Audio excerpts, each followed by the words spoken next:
Ayan, magprito tayo. Magprituhin natin to. May itlog, harina at may konting corn flour, black pepper, konting turmeric, at yung cumin powder.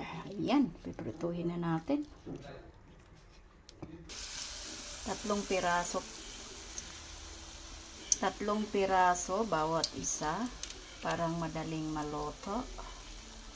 Ayan, nag-gloves tayo para ayos.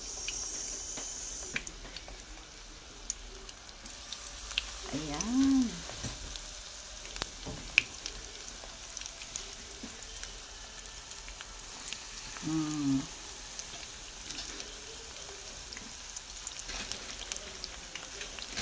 Diba?